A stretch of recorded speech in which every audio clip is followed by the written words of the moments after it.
నమస్కారం. నేను మీ doctor చిన్నమై లంజిరెడ్డిని. Graduates సమస్యల పరిష్కారానికి మీ గొంతుకనే వస్తున్నాను.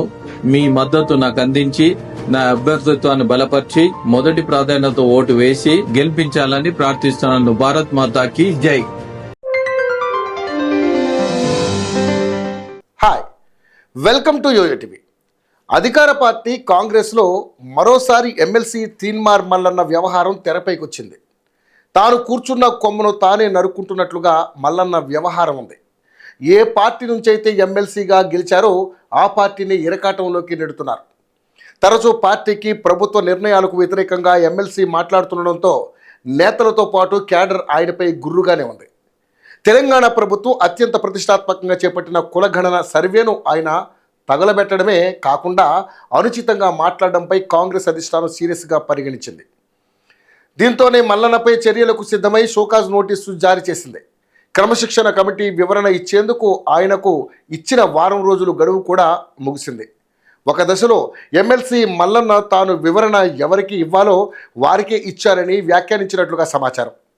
పిసిసి నియమించిన క్రమశిక్షణ కమిటీకి వివరణ ఇవ్వబోనని ఆయన తేల్చి చెప్పారని పార్టీ వర్గాలు తెలిపాయి.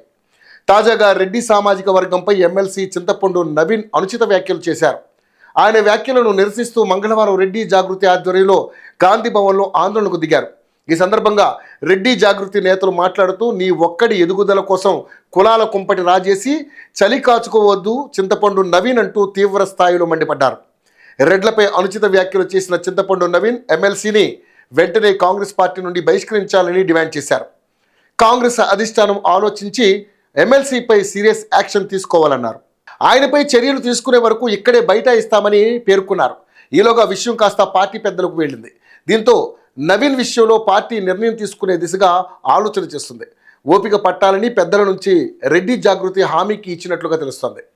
ఇదిలా ఉంటే గాంధీ భవన్లో ఎమ్మెల్సీ పట్ల ఆందోళనతో పార్టీలో విస్తృత చర్చకు దారితీసింది. ఇదివరకే కులగణన సర్వేను తప్పుబడుతూ అభ్యంతరకర వ్యాఖ్యలు చేయడం, ప్రతులను దగ్ధం చేయడంపై వివరణ ఇవ్వాలని క్రమశిక్షణ కమిటీ ఆయనకు షోకాజ్ నోటీసులు ఇచ్చింది. అయితే మల్లన్న విమర్శలు ప్రజల్లోనూ ముఖ్యంగా బీసీ వర్గాల్లో సర్వేపై అపోహలను పెంచిందని కాంగ్రెస్ భావిస్తోంది. ప్రస్తుతానికి ఆయన తీరుపై కాంగ్రెస్ పెద్దలు సీరియస్గానే ఉన్నారని కొందరు చెబుతున్నారు. ఏదేమైనా రెడ్లపై ఎమ్మెల్సీ నవీన్ అనుచితంగా చేసిన వ్యాఖ్యల లొల్లి గాంధీ భవన్కు చేరుకుంది. దీనికి తోడు రెడ్డి జాగృతి ఊహించిన రీతిలో ఆందోళనకు దిగడంతో కాంగ్రెస్ అధిష్టానం సైతం ఈ దిశగా ఆలోచన చేస్తున్నట్లుగా సమాచారం. రేపో మాపో మల్లన్నపై వేటుపడే అవకాశం లేకపోలేదు.